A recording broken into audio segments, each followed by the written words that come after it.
So, good evening or good morning, good afternoon, whenever you're listening. This is Splash Hits, the UK's San Francisco Giants fan podcast. I'm here with Charlie Baldwin, Ash Day, and Ben Salvi, and we're going to review the series that has just happened against Miami. But to get to that series, last time we spoke, we actually swept the Rockies, took 2 out of 3 from the Reds, who were hot at that time, and went into Miami pretty confident, I'd say. So, game 1 started off well, took the lead 1-0 and gave it up swiftly afterwards. And then it went to the bullpen. So I'll go over to Charlie and say, what was your first impressions of game 1 and what stood out to you? Unfortunately, Dave, it was a case of facing another guy we'd never seen before who doesn't particularly throw that hard, who also happens to be left-handed, which seems to be a recurring theme if you think about what happened against Chris Flexen of the Mariners as well. It's really weird. Like, you put us up against a power pitcher, someone who throws 95 plus miles per hour, and all right, we'll struggle the first time through because we're just trying to get a feel for what they're doing, what they have. Then second time through, like, we'll absolutely rock them like we did to Alcantara in game 2. But one question I want to put to you guys, which was raised by good friend of the show, Brooks Knudsen, is whether Johnny Cueto should have been held up to face the Marlins in game 1 rather than facing the Reds in the last game. As there's two parts to this. One, he'd probably still be healthy by now, in my estimation. And two, if you think of Cueto, DeSclafani and Sanchez compared to DeSclafani, Sanchez and Wood, I'd say that's a stronger 3, especially with having to face the Marlins ace and number 2 pitchers as well. So what do you guys think? Was Kapler right to pitch him when he did, or should he have held him up? I'll go to Ash, then Ben, then back to Dave. Yeah, I didn't have any problem with the way Kapler kind of scheduled the starters. I don't think any of us foresaw Cueto getting hurt, and so therefore impacting the Miami series. So yeah, I don't have any issues with how it played out. And DeSclafani did pitch great in game 1 against Miami as well. It's a shame we dropped it with the bullpen really late in that game. But yeah, I've got no issues with Kapler here. Me too. I agree. I think if you're looking to change guys in the rotation, depending on who we've played, up against either their pitchers or just the team in general, looking at their batters, I think you're overcomplicating it maybe slightly there. I don't think we needed it. I think, we was quite unlucky that Miami had 2 of their 3 top starting pitchers, whereas we were off 3, 4, 5 guys. That's just how it's going to go. There's going to be opportunities in the year where we are 1, 2, 3 against somebody's 3, 4, 5. That's part of it. That's just life. I think it's just one of those things. And, away to the Marlins, we tend to just always get a bit of bad luck. Ever since that ballpark's opened, I just don't remember us ever going there and sweeping them or even winning 2 or 3. We always seem to lose 2 or 3, 3 or 4, or get swept. It's not a good place for us. But yeah, that's just my thoughts. Yeah, I'm thinking of a similar thing. The lineup, the matchup was fine. Disco Flan, easy for you to say. Disco, I'll just call him Disco. That's easier. He pitched really well. 6 innings pitched, only 1 earned run, so that was fine. With Cueto's injury, you just don't know if he was overworked or it was just on the throw or a couple throws. You just don't know. It's speculating really, but. Yeah, I don't see it as being a Kapler problem, really. But, yeah, so... But as you say, Disco did pitch very well. So, getting back to game 1, he gave up the home run to Jazz Chisholm, who's, don't know about you guys, but certainly exciting to watch. But did seem to... a lot of errors over the course of the series. So, that was interesting. He seems to be so... full speed ahead that he's sometimes making rash decisions or not making the right move, but he is an exciting player to see. So they tied it up, and as you say, we went to the bullpen, and that's when it got a bit funny. Ash, do you want to talk to the bullpen in that game? I think it's the typical thing with bullpens, because it's like you can have someone who's absolutely cruising and then they have one outing and you're just like, oh, why did we see him in that spot? Why was he brought in that inning? And it's the same thing with that game one. Like Wandy Peralta had been basically flawless, like in every appearance this season. He just so happens to get stung in this game against the Marlins at the worst possible time when we don't have much time for a comeback. So yeah, he gets left holding the bag on this one. But I don't know, like I think every single baseball fan will always find some fault with their bullpen. They're the perfect scapegoats because they are the ones who usually get left looking silly if they make any little mistake. And sadly, that was the case on this one. Yeah, you're certainly right there. Bullpen, and our bullpen has been good. Yeah. Like you say, we're nitpicking because, we're trying to see what went wrong, if there's anything different, but it's just about how that pitcher's doing that day at the end of the day. So if they got the feel for their stuff or if they haven't, and this time he didn't. So the score, the 4-1, losing 4-1, I don't feel that score was a good reflection of the whole game as it was, and it could have gone either way. How did you feel about game one, Ben? Well, I slept through most of it, but I watched the condensed highlights. It's just, for me, it wasn't really the bullpen that was the problem from what I saw.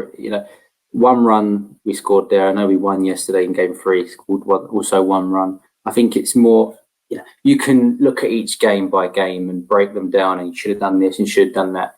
It's like to look at it as a series because baseball is 162 games. Everything, if you look at it as a series, you'll get the bigger picture. And all right, we scored a lot of runs in game 2 and didn't win, but it's been that. It's just not getting on base enough, not getting enough hits. I think back from the series, I think it was maybe, I remember what game it was at Yastrzemski, he hit a double and a triple. It might have been game 2, can't quite remember. And he hit a couple of good shots in yesterday's game 3. But if he's the only one doing it, and you get the odd little dribbler here and a single there, you're not good. You've got to score runs. We're 9-6 at this point, which is good. But if you look at the offense, if add an extra hit every 2 innings, we could be easily another 2 wins. And I think that's where we're being underperforming, which is a surprise because at the start of the year, I don't know about you guys, I all thought that the offense was going to be the strength of the team. Yeah. Yeah, I think everyone had us as big hitters and poor pitchers, and we've turned out to be one of the best pitchers, best pitching teams around. Because I think we're top 3 in ERA for pitching. I mean, that's going well, but we're also like 29th in batting average over the 30 teams. So that gives you the real picture there and what the problem is at the moment. Yeah, we seem to have small sparks here and there that getting us through games. Like you say, it's kind of astounding that we are where we are at the moment, and the pitching really has pulled us through. So, if we go from there, look at game 2, and we went down 3-0. Sanchez pitching, and then the 7th, we got 5 runs in the 7th, and they're all in that 7th inning. So, did you want to talk about that, Charlie?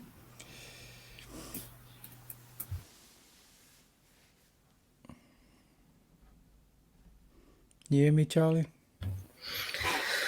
Yeah, it's a very frustrating one to lose that one, Dave, because with the team we've got, if you're on the more optimistic side like we are, I think most of us are all predicting like 84 plus wins or so from memory. This is the kind of game that we really do need to win when the offense does show up, does give us 6 runs. That's when the pitching really needs to be nailed down and take home the win. But unfortunately, they didn't. But again, they got 3 runs or 4 runs. I can't remember how many it was out of one of the most underrated aces in the league in Sandy Alcantara. I don't know about you guys, but that 97 mile per hour sinker was just absolutely blow away. Great pitch. And he's a great all-round pitch, and we managed to get to him, even though for the first 6 innings he was pitching a shutout. But again, the guys, like this seems to be a recurring theme of, it's kind of like a boxing match where they feel them out for a little while and then that's it, they dig in and they do produce something. And this time they did do enough against the starting pitcher, and it was the bullpen that unfortunately couldn't bring it home. So there were positives there, despite it being a probably the most hurt. Yeah, that loss probably hurt a lot more than the game one loss did, but at least there were still positives on that side to take away. Yeah, we had McGee and his first blown save, but he has 6 saves over so far this season. No one's going to be perfect, and I'm not sure. You're not going to be putting anyone else in at that point. I did see on some forum that someone has said, "Oh, they was pitching well. I think it was Rogers in the 8th, and they should have left him in for the 9th." It's like, no, he's the closer. You give it to the closer. So, what did you think of that game, Ash, at the end there, game 2?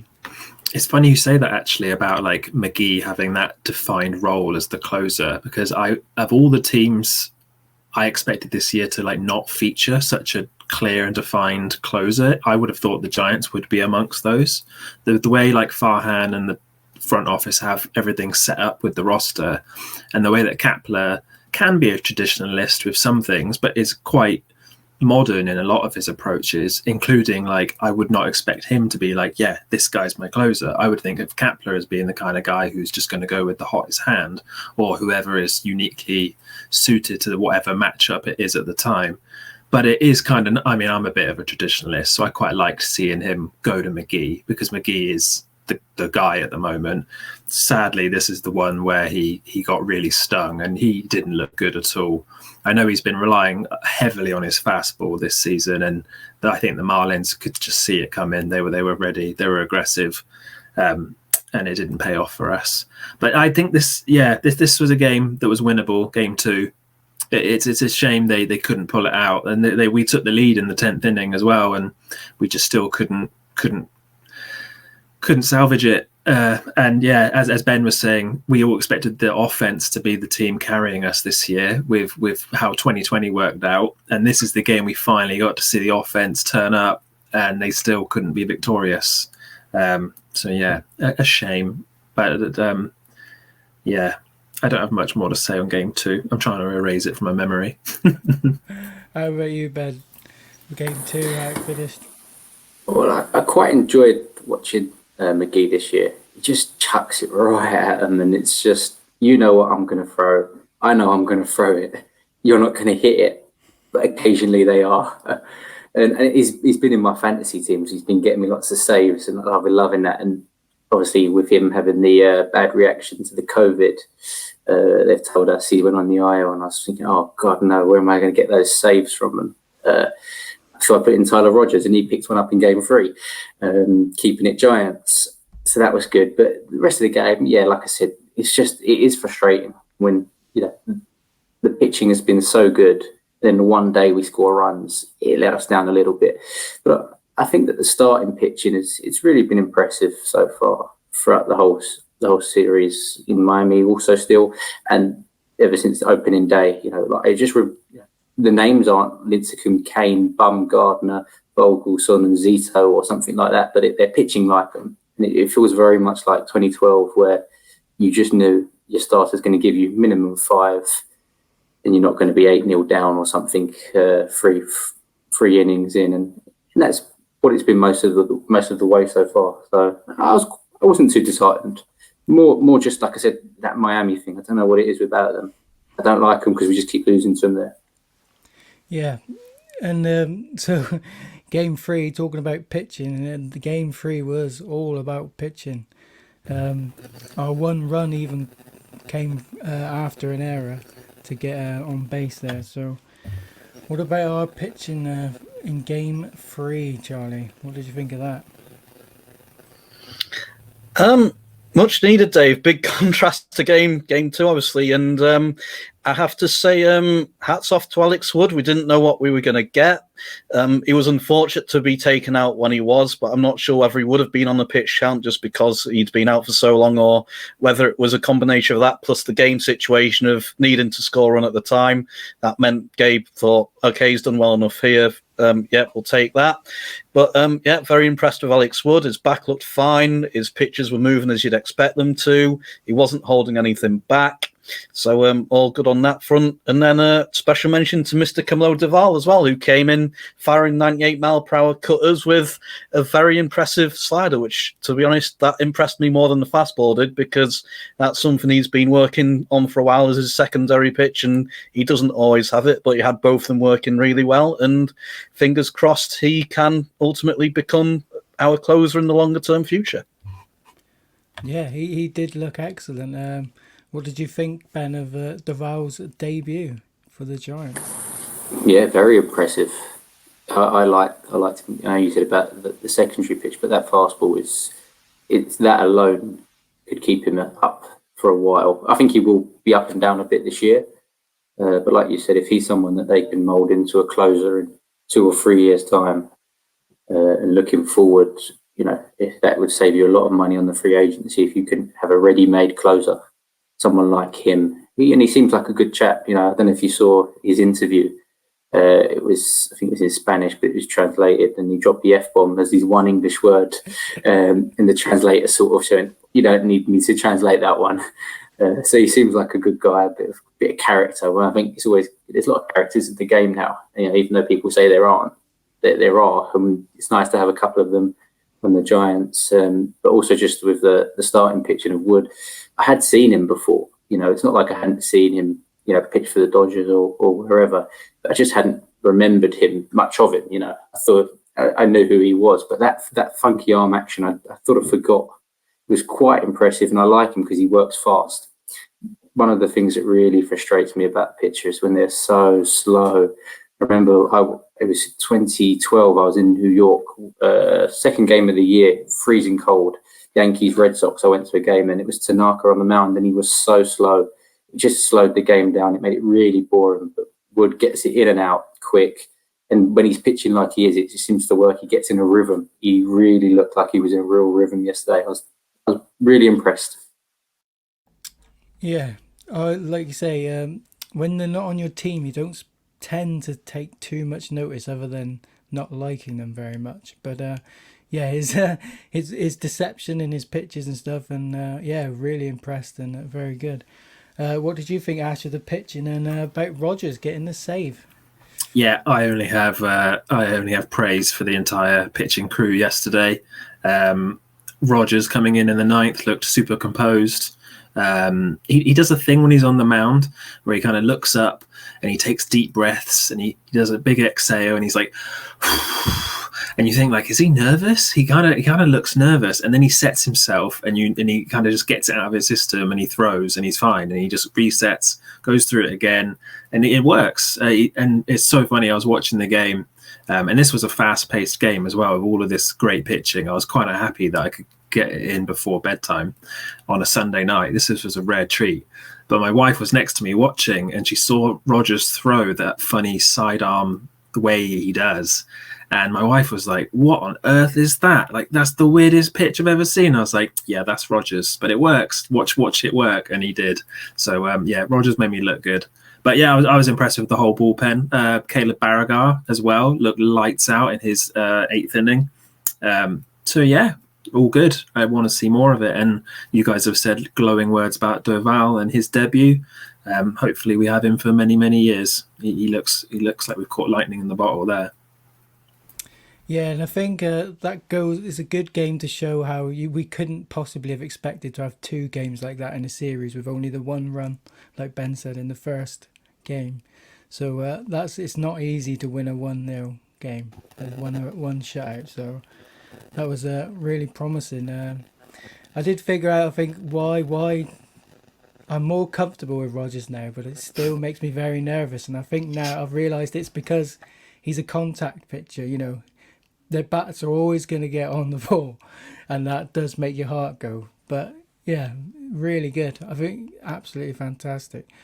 What do you think of Rogers now, as you got used to him, Charlie? Numbers wise, Dave, I think it shocks everybody when you go back to last season and he didn't actually give up a run in his last 8 outings, and I think that gets to people a lot because when you think of Tyler Rogers, you think just because of the way he pitches, you think there's always men on base. He's always coming in to situations where he needs a ground balls, and you think of just with the way he throws, he pitches, and the lack of velocity that. Anything that gets hit hard is basically going over the wall. So I think, like in our minds, we immediately think, okay, he's been hit up a few times, but he actually hadn't. He'd had a solid end to last season. I think that's why Kapler likes him so much and trusts him so much in the 8th inning, because I think we've all had it in our own private chats where we've been chatting to other people, and it's like, oh, it's the 8th inning. Here comes Tyler Rogers again. So, but yeah, he's earned it, Dave. He's done well this season. I think other than the opening day blow up, and I think there was one other home run he gave up since then, there's not really much you can really blame him for. In the last few times out, he's really nailed down that 8th inning setup spot behind McGee, and he rightfully did earn the chance to be the closer with McGee going down with his late issues with the second COVID vaccine. Yeah, definitely. When a ball hits that bat, it does make you scared. So that's why Rogers, you watch through your hands. But so yeah, Miami series was interesting, was fun. One could have been 2, easily could have been 2, could have been close to 3. So we can't come away with that too disappointed. And like Ben says, we just can't get it done in Miami. So I think, can we just give a honourable mention as the founder of the Austin Slater fan club for that catch, and I'll just call it that catch. That Superman catch. You all know what I mean. Yeah, potentially a game-saving catch there. And there was also the pinch at home run in game 2 as well. I thought was rather good. He started a bit slower than I would have liked, saying as I gave him the big I am last time. But I like what he does. You know, he does everything well. You know, I think if you was a 10 out, like a 0 out of 10 on a scale, he's a 7 on everything. You know, he's got the athleticism. He hits the ball up the middle. He hits it to left field. He hits it to right field. Finds gaps. He's fast. You know, that's why I backed him this year. Yeah, and he's not the only one. I think other than Longoria and Solano, everyone's still got to catch up and produce and help us win games. You know, we can't keep relying on the same guys all the time, which is a good segue into looking at the next series. As tonight we're going into Philadelphia to face the Phillies, Kapler's old stomping ground, and I think he might be happy that there's not going to be a full stadium there, and he can concentrate on the game. So let's take some predictions for the series and how we think it's going to match up. Let's start with Charlie.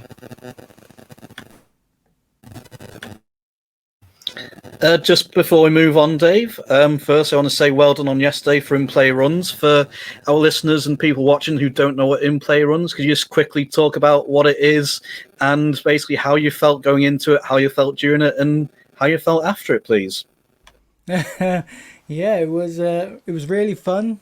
So if we're talking to Americans, they wouldn't know what Soccer Saturday was, I'm guessing, but basically, it's fans reporting on different games, and a fantastic host, Dave, from the UK Phillies, throws it around to when things are happening, and you say, oh, it's got a runner on second, he's just got a hit, or you shout home run. So you find out what's going on all over MLB by the fans, for the fans, and yeah, it's a lot of fun. And yeah, I was anxious before it, but I enjoyed it, was nervous at the end, and then got to get the win. So yeah, it was all good. Yeah, thanks thanks for the shout out. Yeah, so yeah, check out in-play runs next time it's on, probably 2 or 3 weeks time, I think. It's very rare that we get a Giants game just because of the time difference, but yeah, all good. So I'll go throw it back to Charlie now. Very good, The Dave. Phillies series. Just And the perfect segue, mentioned Phillies Dave there as well, because he actually, interestingly, yesterday when I was in the chat after you'd left, Dave, I did say semi-jokingly the Game Kapler 2021 Revenge Tour is coming for him in the Phillies, and he did actually say he was quite concerned going into it. But a few things of interest here. Obviously, there's the history with Zach Wheeler of the infamous or famous Carlos Beltran trade, depending on where you were on that back in 2011. And there's also Cap going back there and all the intrigue around that, because at the time his players didn't actually want him to go. It was actually an ownership decision. His GM wanted him to stay as well. So there's all that to the side of it as well.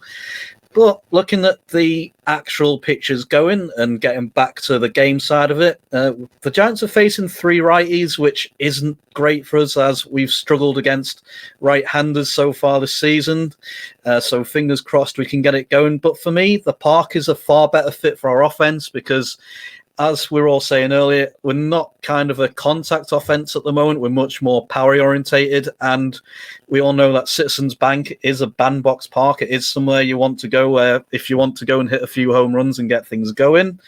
So I think it's going to be a close series. Also, on our side of things, we do have Kevin Gausman, Logan Webb, and as you said, Dave, on Wednesday, Disco going as well. And just for the UK fans out there, that is an early game as well, 6:05. So that's one hopefully a lot of us will be able to tune into. Predictions-wise, in terms of how it'll go, I'm going to say 2-1, Dave. I think because we're facing Eflin and Wheeler, ironically, earlier I did say in the chat group it'll probably be Chase Anderson who beats us just because it's that thing if we don't know him that well, he doesn't throw that hard, and we'll probably hit the other two better. But yeah, I'm confident of 2-1. I'm feeling a lot better than I was going into Miami series just because I think we fit the park a lot better, and their offense and the Phillies offense as well can be hot and cold. So it's not a case of they're going to hit all 3 games. They have frustrated them at times, and we know with Bryce Harper, he can be the man, or he can go 0-12 as an example. So yeah, it's going to be a tough series. It's going to be another test of where the Giants are, but I'm feeling confident overall. yeah. How do you feel, Ben? Are you confident going into Philadelphia? Yeah, I am. You mentioned there, Charlie, that about Zach Wheeler. And that's the one I feel that's going to be the toughest. He seems to be putting it together this year. I actually watched a bit of one of his previous starts, and he seemed to have his stuff. There were the 3 or 4 inning stretch where I think he maybe allowed 1 base runner in that game, which I was watching. He looked on fire. A really good pitch of one. Yeah, we shouldn't have traded away all those years ago for half a season of Carlos Beltran, who ended up getting injured, if I remember correctly. So that was a complete waste. But yeah, no, I think 2. If we can take 2 or 3, you mentioned there. Was it 3 righties? You said we're coming up against. Yeah. So that means pack it with left-handed hitters, which doesn't suit us. I think it's quite interesting if you look at the lineups that Kapler's put out this year. Someone like Brandon Belt, who's been an everyday player for us since 2012, something like that. He's really been a bit part player. And it's sort of gone under the radar how he's really made him a platoon bat and not a middle of the order bat. So he should probably get 3 starts here, maybe for the first time this year. I don't think he started 3 games in a row. Maybe he has once, but I don't remember him starting 3 games in a row. So someone like that, you're looking for someone on the offense to get them going. And Crawford's done well in parts from the left side. But I think someone like him needs a big series to propel this offense, because if he doesn't do it or somebody else doesn't do it, then yeah, we could lose to 2 or 3. Small margins, I think. Yeah, definitely. What do you feel, Ash, going in? Is this Kapler's revenge? Did he stick it to Philadelphia? I hope so. It'll be sweet revenge if it is. I kind of piggyback on what you guys have said about us facing a mostly right-handed Phillies rotation in this series. I'm kind of happy we're not facing Nola. Like we miss Nola, which is the beast in that rotation. But yeah, I think Kapler will stack the lineup with lefties, and it gives them all an opportunity to finally get going. I believe, if I'm not mistaken, all of our lefties, our prominent lefties, they're all got batting averages under 200 at the moment. So this is a fine opportunity for guys like Yaz, Crawford, Belt, Dickerson to finally start getting some hits and getting their season going, really. So yeah, I'm looking forward to that. I think we can be optimistic. If we hadn't won yesterday and if we'd been swept by the Marlins, we might be entering this series a bit differently. But coming off a win, the Phillies, they're not the giant team they want to be. They're still not the whole package. Neither are we. So it should be quite even, but I'm optimistic. I'm looking forward to it. And we've got that Wednesday game, that UK-friendly Wednesday game. So I'm sure we'll all be tuning in. Dave, if I can just come back in again, because I've just got some numbers here for the Webb Wheeler matchup. And interestingly, the only person on the Phillies who has faced Logan Webb is actually Matt Joyce, who's 0 for 1. So again, you generally say facing a pitcher for the first time, the pitcher has the advantage. But unfortunately, we know from Webb's meltdowns, when it does go badly, it goes really badly. And if it happens in that park, he could put us in a hole. But saying that, we've got some interesting numbers against Wheeler here. Brandon Belt, he's hitting 364 and 11 at bats with a home run and 2 RBIs. Tommy LaStella, all right, he's 1 for 1, but he's got hit against him. Evan Longoria, 6 at bats, he's 2 for 6. Buster Posey's 2 for 5. Austin Slater's 1 for 3. Yaz is 1 for 3. I know it's a small sample size, but it shows that we have hit him in the past. So fingers crossed we can get the job done again and we can get 5 solid innings out of Logan Webb. Yeah, it shows that they see them and they can hit them. And I feel like we've said it every series we've gone into, that this hopefully is when our hitters break out and they finally get it going. And this could be the park and the pitching rotation that finally does get going. So yeah, hopefully we'll be happy with our Philadelphia before we return back home. And I think it's for the Marlins. So yeah, it should be good. So this will probably come out tomorrow, so 1 game will be done, but we'll be ready for Game 2 and Game 3. So that's Philadelphia series. Charlie's proposed a new segment for the show, and that's 3 up, 3 down. And so a player that we all think's doing really well and a player that needs to be improved. I think there's probably a lot on both sides of that argument. We'll start with Ash this time and go back from the other. Okay, well, the first person that comes off the top of my head for a player doing really well, I think, is Evan Longoria. The early spring worries about his injury, I think I'm going to butcher how you say this, the plantar fasciitis in his foot, basically. Yeah, that doesn't seem to be slowing him down at all. He's been really solid every time I've seen him. He's probably the most dangerous hitter in the lineup, you could argue. And it's really nice to see. I think ever since the Giants traded for Longoria, however many years ago, it doesn't feel like we ever have seen like the best of Longoria. Like we've never seen the Rays version of Longoria. Not that we have that now, but I feel like we're on the right track. Funnily enough, as he's like quite old, he's in his mid-30s, but now we're starting to see like the Longoria we were promised. And his defense at third base is still brilliant. Like every time a rocket gets shot at third, I have no fear at all that he will handle it perfectly. His throw will be accurate. So yeah, Longoria is my first choice for someone who's doing really good, and I'm pretty sure we can probably all agree there. Yeah, definitely. And someone you'd like to see improvement from? Someone I'd like to see improvement from. I mean, from the hat. We have a lot. I mean, I think I don't like to single out one person, but it's probably someone in our lineup, because we've just got too many guys carrying batting averages that are just not doing it. And the worrying thing has been, like, if their batting averages were low but they were walking, that's one thing. But we haven't really got guys walking. There's, for a team that prioritizes like getting on base, we're striking out a lot.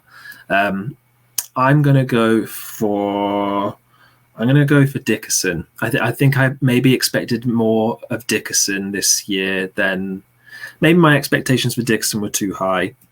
because last year he was mostly a platoon player, but he really raked on that platoon.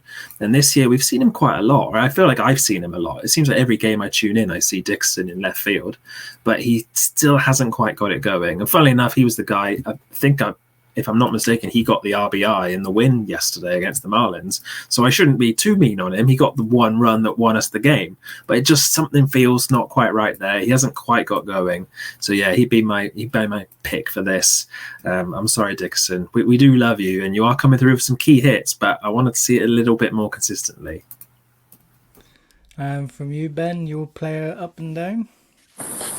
The positive start with that is DeSclafani. If you look at his career numbers, they're not great. They're really not. And pictures I've seen, you come to San Francisco under Farhan and Game Kapler and that coaching staff, and they've really turned pitchers' careers around. And it's been 3 starts, I know, but his ERA is literally a touch over 1, I think. And he's just been fantastic. He's really been fantastic. If he can continue it, maybe not. But even if he can have an ERA around 3 for the whole season, the way he's playing, it'd just be really amazing. It just gives us someone that we probably thought would be a punt. He might be able to turn it around. He might not. You probably had more hope in someone like Alex Wood, who maybe had a down year or 2. But I don't think anyone had high hopes for him. It was just to see how it goes. And so far, it's gone amazing. So he's my positive, and it's nice to see him pitch every 5th day. And the one that, for me, I have no issue criticising players like Ashes are maybe a bit nicer than me, that comes straight to mind is Maurizio Dubon. I'll just get his numbers up here because he's hitting 125 with an on-base percentage of 192. He does play solid defense, can play shortstops, probably a bit second and centre field, but he wasn't that great last year. I think he's a good kid. You look at the interview, he seems like a really nice young man. But when I watch him, I feel like I'm watching a minor league player playing in Major League Baseball. And that sounds maybe harsh, but if this continues, I don't know how he sticks around all year.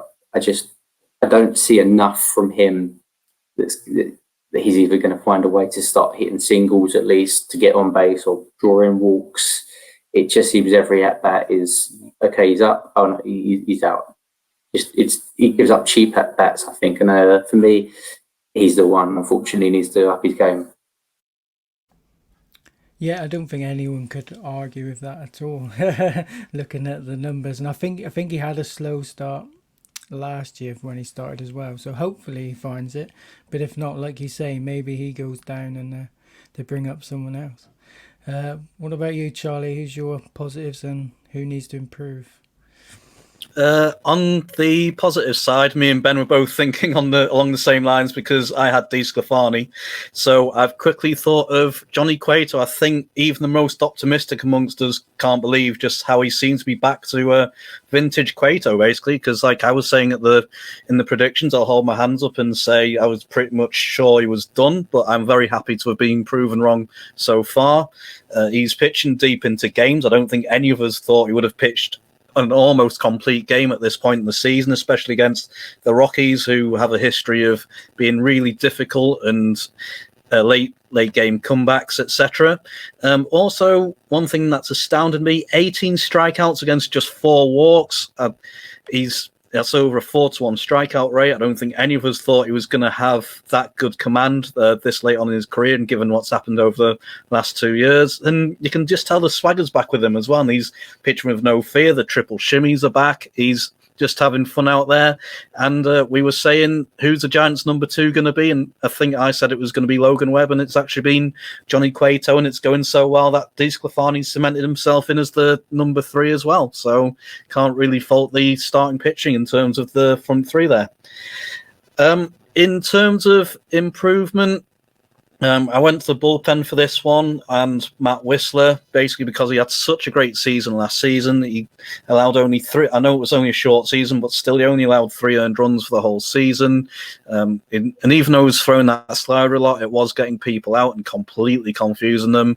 But But I will say the slider for me has looked better as he's gone on. Like, it is actually biting now. I think before in the earlier games it did seem a bit flatter, and now it's just an issue of don't put it down the middle of the plate, as simple as it sounds. But it's still early in the season. I think with the rest of the bullpen generally playing as well as they are, it's expected to have someone to struggle. It's just a shame that it's been him who's struggled that much. I think his ERA now stands at 15.35. But also, I think a key thing to remember is he does have one of his old pitching coaches from Minnesota with him as well, who joined the pitching staff in JP Martinez. So fingers crossed between them, they can turn it around sooner rather than later.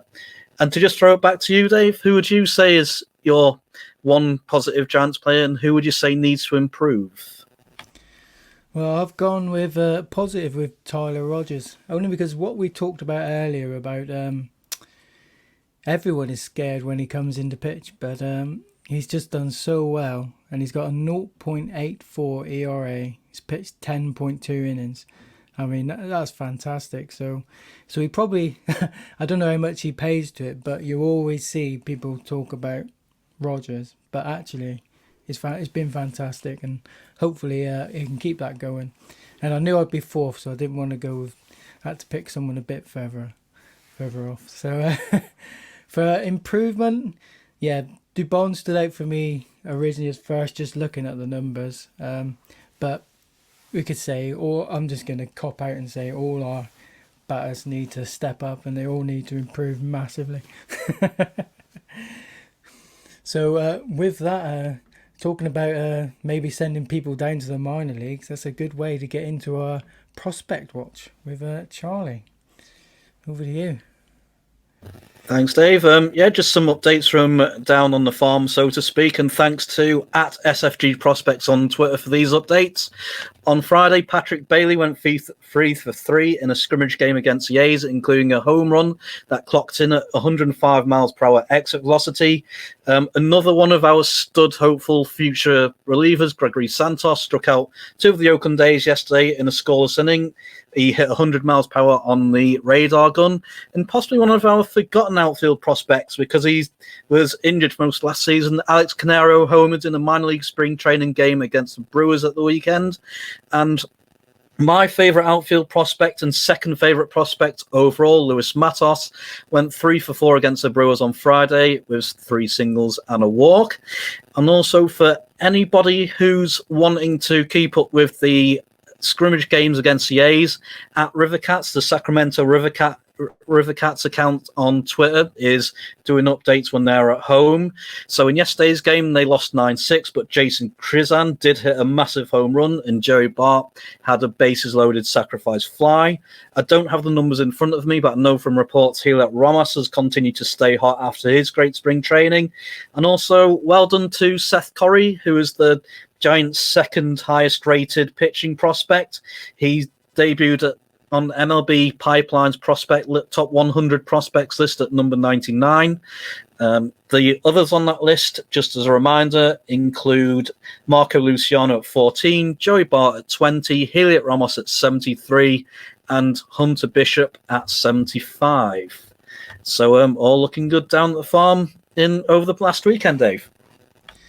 Yeah, I'd definitely encourage you to follow the Rivercats if you're not already. I've seen some fantastic Ramos clips, some diving catches, and some good base hits and home runs. So, hopefully, I think we're all hoping to see him as soon as possible now.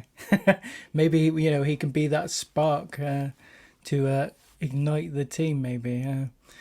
Would any of you be happy with that? And who would go?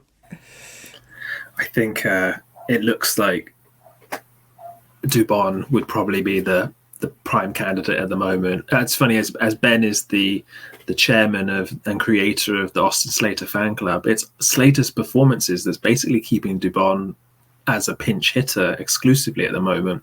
Slater's playing great defense in center field.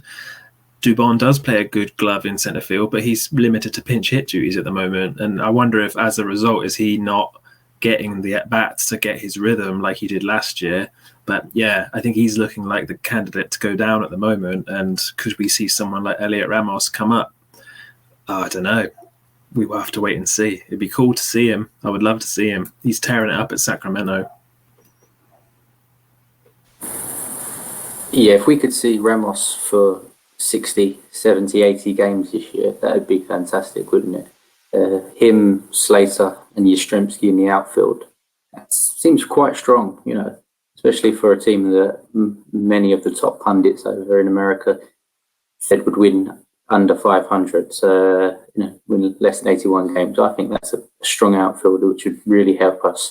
Yastrzemski's had a couple of good doubles in the last series. If he gets hot, if Ramos comes up and hits as he has been in, is it double A? I think he's hitting at the moment, or the alternate site. It's exciting. To have 5 prospects in the top 100, as Charlie's just gone through, that's really exciting. We've not had that. I don't remember 5 guys in the top 100. I've been watching the Giants in 2010. Maybe at the start we had a few guys in the top 100, but I definitely don't remember being 5 of them. Yeah, it's looking good for the future of the Giants. What do you think, Charlie? Will we see him sooner or later? I've always thought of after the All-Star break, Dave, because I think we also need to remember that although he did great in spring training, the highest level he's been at is actually Double A. Farhan was saying he was going to be conservative with where he starts the prospects this season, but I think given how hot Ramos has been, both in spring training, both at the alternate site, I think he's going to end up ultimately starting in Sacramento, and they'll want him to get at least 100, 150 at-bats, maybe a few more. And then if he's hot come the All-Star break, bring him in after, give the Giants fans something to look forward to post-All-Star break. I think it would be a good time for him, and also it's a good time to send people down, or if there's people on the injured list as well, it makes it a bit easier roster-wise as well. Just before we go, Ash, do you want to quickly tell the guys listening about what you've got on Backflips and Nerds at the moment, and I'll follow up with what I've got coming up? Yeah, I have just written about I kind of professed my love for a certain Brandon Crawford recently. He lit up the Rockies series not so long ago, and I wrote a little love piece for him. It's all from the heart. So yeah, Mr. Crawford got some attention. You can read that latest piece at Backflips and Nerds. And yeah, me and Charlie working on pieces over there for the Giants. Yeah, it's kind of good that we did get the prospect spotlight in, because my one is actually about 5 Giants prospects that could make an impact this season, and Mr. Duval's made me look a bit psychic there, because he was going to be on the list, and it pretty much means he's gone from like number 4 to number 1, but that's absolutely fine. And there may be 1 or 2 you haven't heard of on there, but if you're someone who's not too much into stats, don't worry about it, because it's basically going to be like an introduction of who this guy was, when he was drafted, and what we can expect from him both in the short and long term. So I expect that to be out in the next few days. Yeah, it's looking good, and at the moment we are second in the division, so we'll take that all year long if we can, please. So yeah, we'll call that a night tonight. We're actually going to try and keep it under an hour for a change. We do tend to spin off. I didn't mean to go off then on Ramos. That was but thanks for listening. Thanks for Charlie, Ash and Ben for coming on as usual, and we'll see you in a couple of weeks' time. Cheers, guys. Cheers, guys. Cheers.